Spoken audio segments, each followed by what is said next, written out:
Yisrael, Omerim Shema Yisrael. And the Lord spake unto Moses, saying, Command the children of Israel that they bring unto thee pure oil olive, beaten for the light, to cause the lamps to burn continually in the tabernacle of the congregation. And it shall be a statute forever in your generation.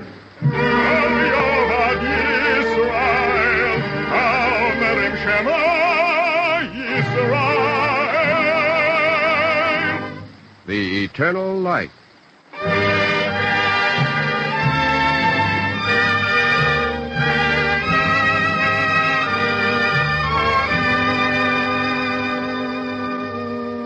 The National Broadcasting Company and its affiliated independent stations make free time available to present The Eternal Light, a program which comes to you under the auspices of the Jewish Theological Seminary of America. Today's program, The Way of My Uncle Gedalia, was written by Sylvia Berger and is presented to celebrate the anniversary of the birth of the famous Yiddish writer, Peretz.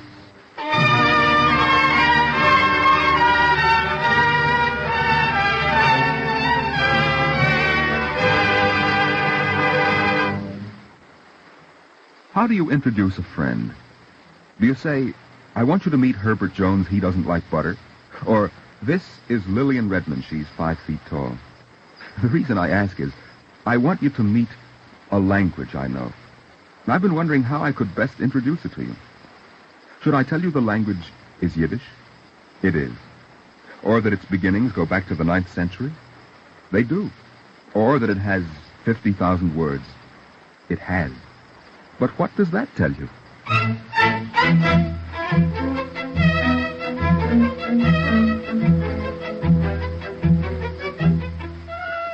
Languages are like people. Unless you know what they do, who their friends are, what they think about when they get up in the morning, what do you really know about them? That's why I think that perhaps the best way for you to meet this language I know would be for you to meet my Uncle Gedalia.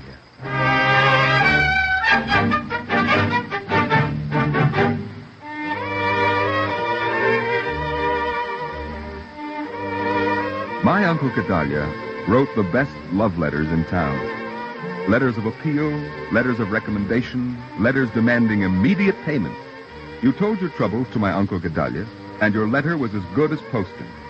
If your husband or sweetheart had been torn away by the army to freeze or fry in a faraway climate, and early fortune had not included writing among its treasures to you, your lonely feet brought you to my Uncle Gedalia. Tell him, Gedalia, that it hurts me when I hear his name. My heart aches for you. That's it. That's just it. My heart aches for you, Davido. My heart aches for you. Oh, tell him, Gedalia. The river is frozen. I mean, the geese are gone away. I mean, oh, tell him, Gedalia. Maybe when the geese come flying home again with the spring and the ice melts on the river, maybe you will come home to me, Davido. And my heart will melt like the ice on the river. Oh, yes, Gedalia. Oh, you've got the head of a prime minister. That's what I mean to say. Come home with the geese, Davido.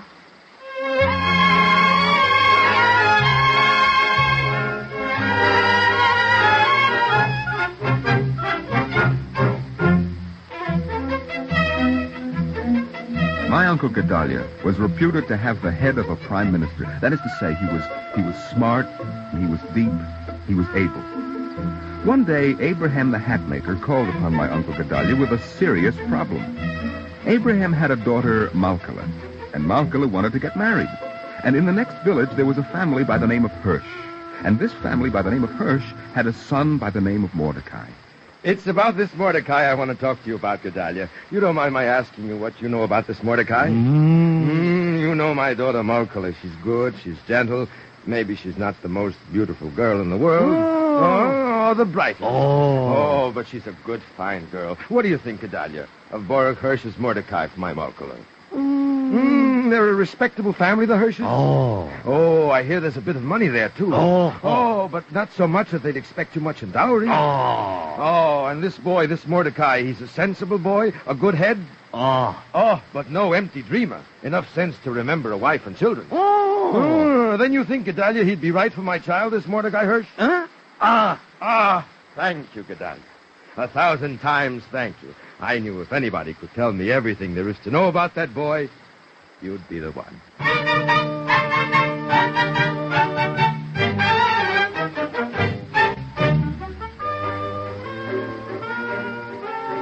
The match was made, the introductions arranged, and Malkala, the hatmaker's daughter, married Mordecai, the bookbinder's son. And I ate a large slab of wedding cake.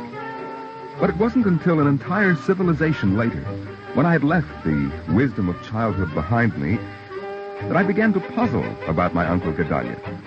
How did Abraham the hatmaker know what my Uncle Gedalia meant when all he said was, Oh.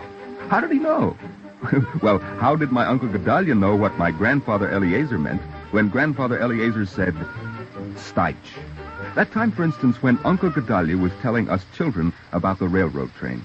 Oh, what a railroad train. A train like a bullet. If the railroad train had wings, it would fly like a bird. Who pulls the railroad train? Nobody has to pull it. It goes by itself. What does it go on? It's got little round feet like wheels. How does it see where to go? It looks with its eyes. How does it see in the dark? The eyes light up. The eyebrows never catch on fire? Almost never.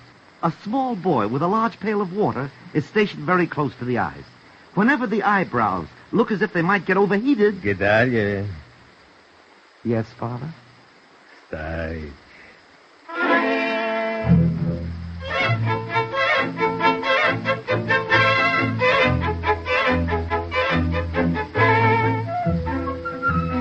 Steich. A lie to a child?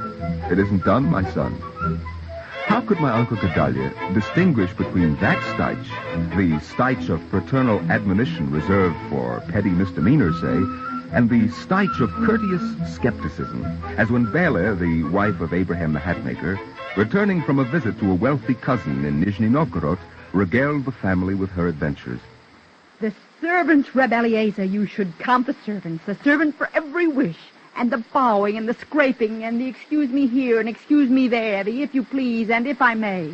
The money in that house, Reb Eliezer, the cool, hard cash, and the splendor of the house, the silks and the satins, the plushes and the velvets, the marbles and the glasses, every object more beautiful than the next one. You don't say. And the life, Reb Eliezer, the life of a prince, a duke.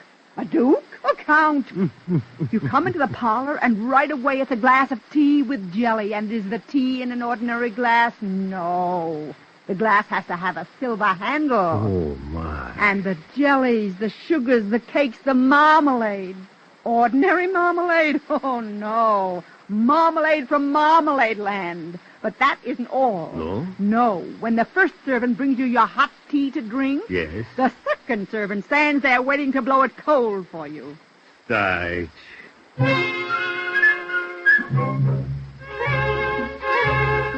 Bless my soul.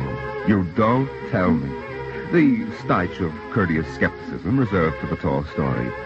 And then there was, of course, the Steich for the man who had just presented you with an unreasonable request. Steich. How do you get that way? And the sad and wounded Steich of the man whose best friend has just turned down a reasonable request. Steich. Man alive, after all I've done for you.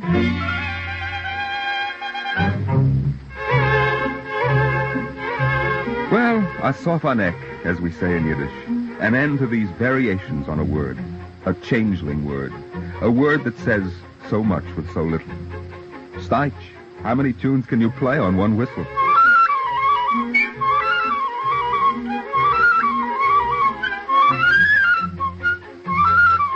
But to get back to my Uncle Gedalia. My Uncle Gedalia was a man with a sense of humor. There was the time he tried to get into the university, and they wouldn't let him in. Yes, now, let me see. We were first put on our pince-nez. I had them somewhere. Yeah. They're hanging on your lapel. Huh? Oh, so they are. So much to do, so very much to do. All right, young man, we will look at the grades. The first, alphabetically. Chemistry. Chemistry. I don't see very well with these glasses. The grade? A+. A+, very good. People ask me why don't I change my glasses. What's the point of changing my glasses? Changing my glasses won't help. I see better without glasses. A, B, C, chemistry. Next. French. A. Excellent. One of these days I'm going to tell my wife, fashion or no fashion, I am not wearing pince-nez. I will come right out with it. E, F, French. Next.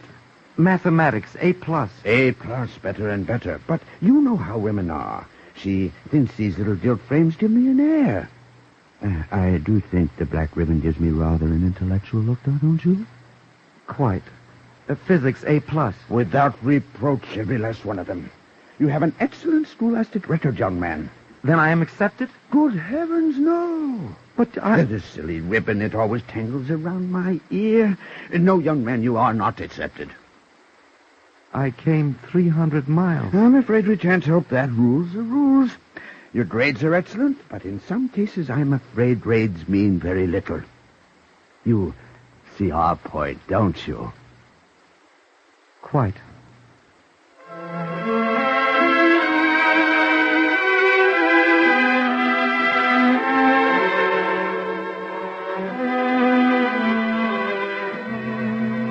That was the night, too, that the special pass permitting my Uncle Gedalia to visit the city expired. He had no place to stay. He'd missed the last train home. And as my Uncle Gedalia wandered about, looking for a quiet railroad station in which to sleep, a police officer caught up with him. You. Me. Your pass. Of course. It's expired. Good heavens, no. When did you get here? When did I get here? When did you get here? Tomorrow.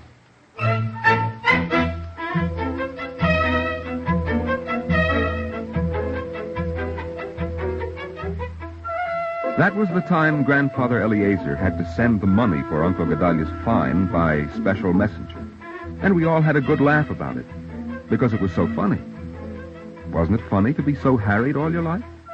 So harassed, so hunted, so driven? Wasn't it absurd to be caught with a pass that said you had gone back home the day before yesterday?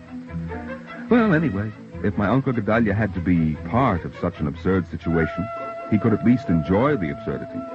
If life would insist on getting the best of the argument, my Uncle Gedalia could at least have the last word. Whenever I think of the things that my Uncle Gedalia laughed at, I think of a word. Galgan humor. Galgan humor. The humor of the gallows.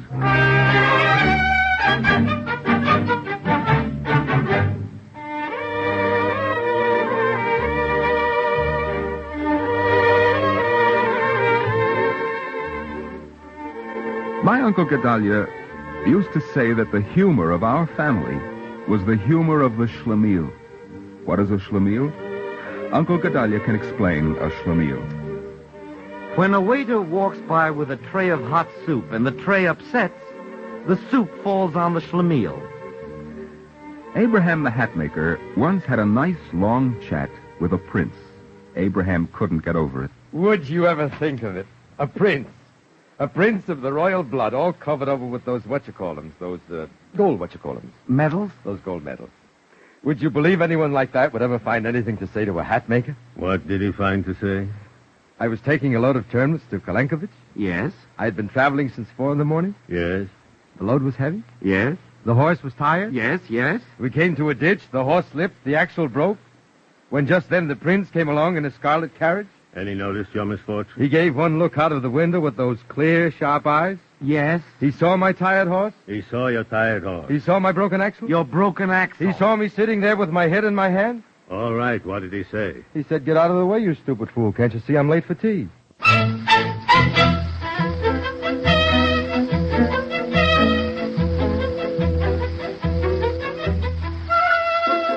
They used to get together on a Saturday afternoon. Uncle Gedalia, who wasn't allowed into the university, and Abraham the hatmaker, who wasn't permitted to work on the land, and Grandpa Eliezer, who paid a fine every time someone in the family went into the big city.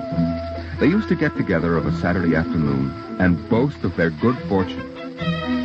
Were they lucky? Were they lucky? Why, Abraham the hatmaker... Am I lucky? What God did for me. What God did for me, may his name be eternally blessed, he never did for anyone else. So? And what did God do for you, Abraham, that he never did for anyone else? You'll never believe it. I could tell you, but you'll never believe it. All right, then give us a chance to admit our mistake and call you an honest man. Well, it happened on a winter afternoon. I remember it as if it were yesterday. A winter afternoon so cold that your breath froze in your mouth. The earth squeaked, it was frozen so hard. It was so cold, it was too cold even for the wind to blow. A cold day. A bitter day.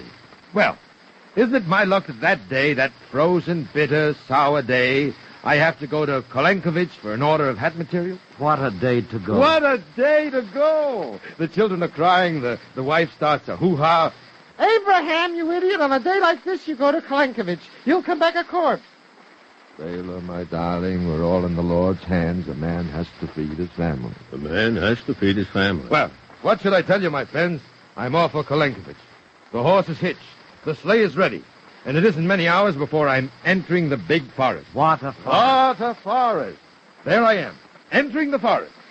In the forest. I'm on my way out of the forest. And what do I hear? What do you hear? Wolves. Wolves? Wolves! Hundreds of wolves.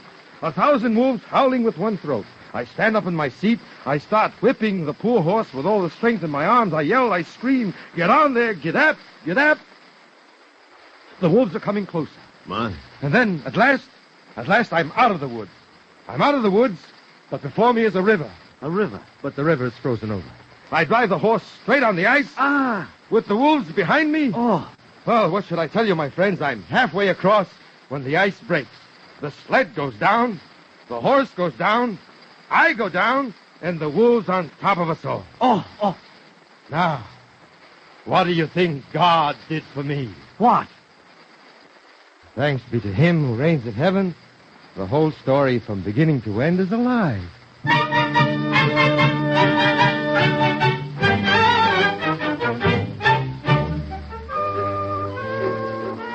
And Uncle Gedalia laughed, and Grandpa Eliezer laughed, and Abraham the hatmaker laughed. Because what kind of a calamity could a man like Abraham escape from? A calamity that never happened.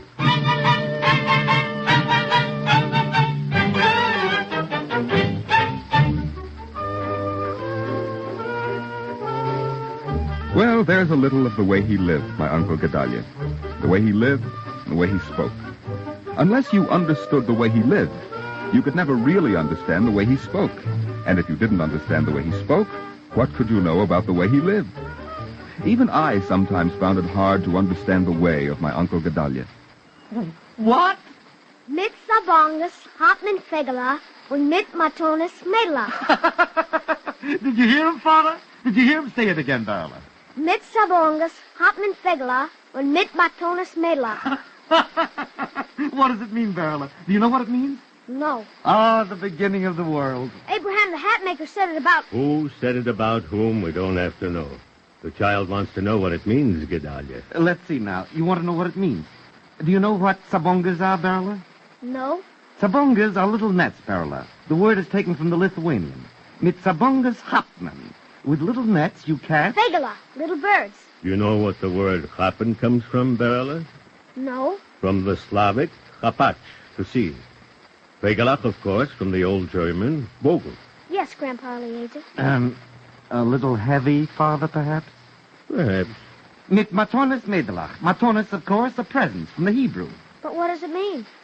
Perhaps, Gedalia, a little heavy. A little, Father. What does it mean? Well, it means that you can catch a little bird in a net.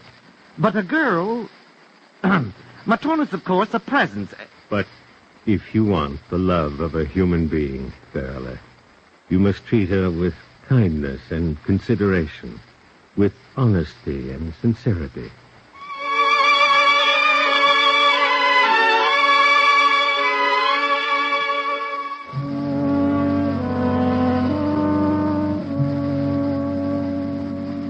Then my Uncle Gedalia, reminding me not to gulp my food... Eat slowly, Beryla.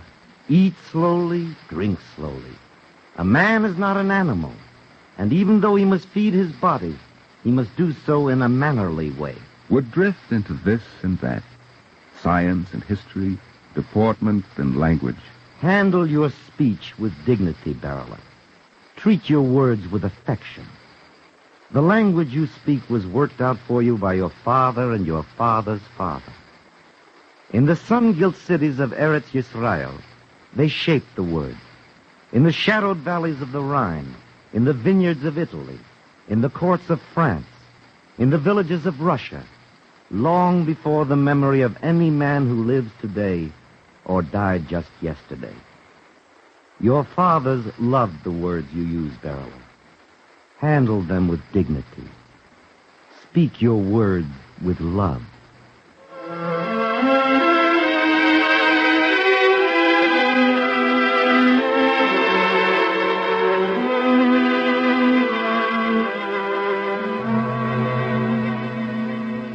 And sometimes, that's when I think I loved him most. My Uncle Gedalia, the Sabbath candles piercing the twilight with their teardrops of light. My Uncle Gedalia would look at me with his gray eyes smiling. Bim, bum, bum, Beryla Schmerle on the couch. Bim, bum, with both his shoes, he's on the couch. Bim, bum, bim, biri, bum, bim, biri, bim, bum, bum. My feet are off the couch now, Uncle Gedalia. Good, very, very good. Bim, biri, bim, bum, very good. Bim, bum, there'll come a day when Beryla Schmerle will fly away. The little bird will be big one day. He'll spread his wings and fly away. Bim, bum, bim, bum, bum. Bim, diri, bim, bum, bum.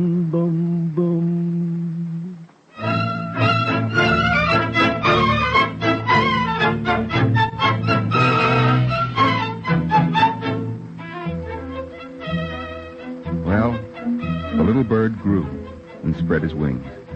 And Uncle Gedalia, Grandpa Eliezer, and Abraham the Hatmaker, I left them all. On the land they couldn't plow, outside the universities they couldn't attend, close to the cities they couldn't enter. I left them all. But the sweet accents of the Yiddish rings in my ears. Wenn die Gänse wollen zurück heimkommen und das Eis zugeht sich auf den Teich, wollen wir öfter zusammen sein. Und mein Herz wird sich zugehen, wie das Eis auf den Teich. When the geese come flying home again with a spring, and the ice melts on the river, maybe we will be home together, and my heart will melt like the ice on the river.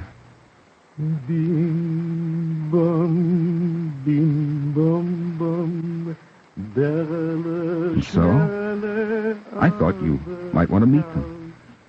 So the next time you come across a word like Steich or Yontif or Seder or Shabbos, and look for it in the dictionary, you'll think of my Uncle Gedalia, and you will know what it means.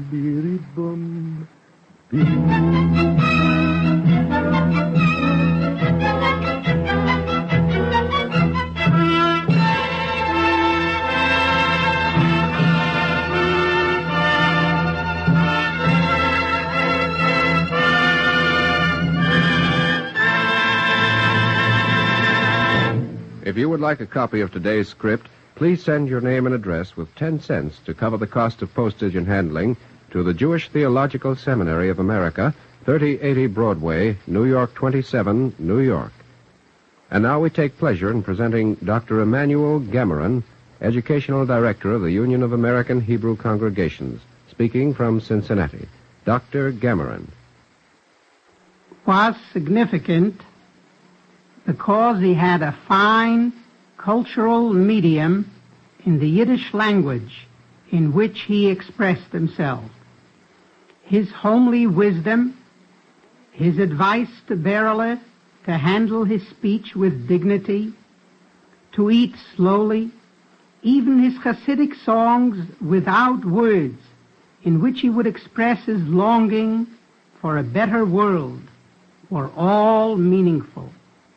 His way was valuable, however, because it also reflected a way of life which was rooted in what we like to call the Jewish tradition.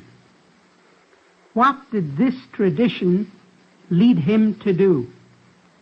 First of all, as it is said in Leviticus, it led him to love his neighbor as himself. Hence, Gedalia helped his neighbors.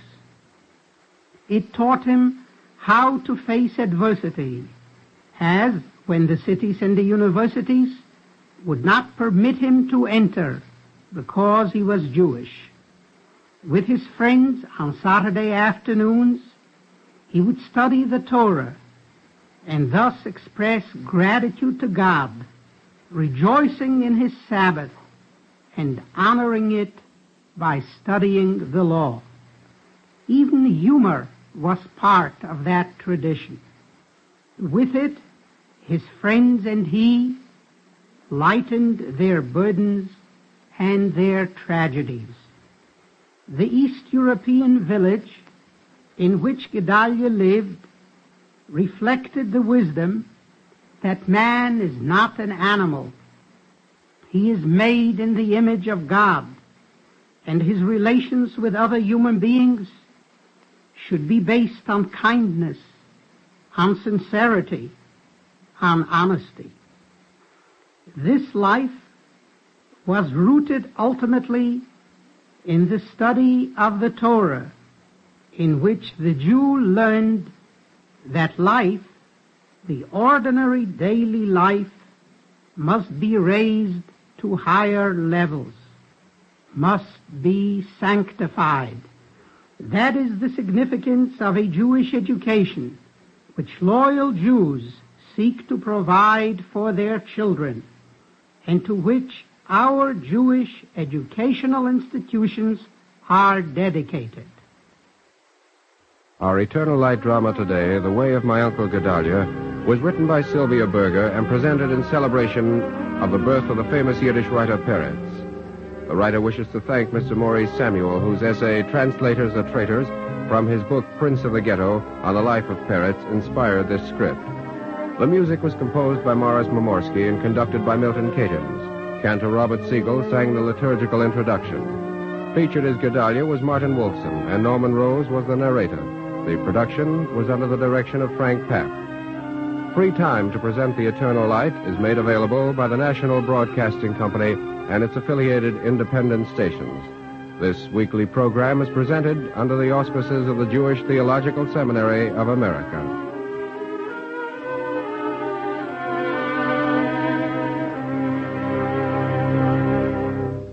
This is NBC, the National Broadcasting Company.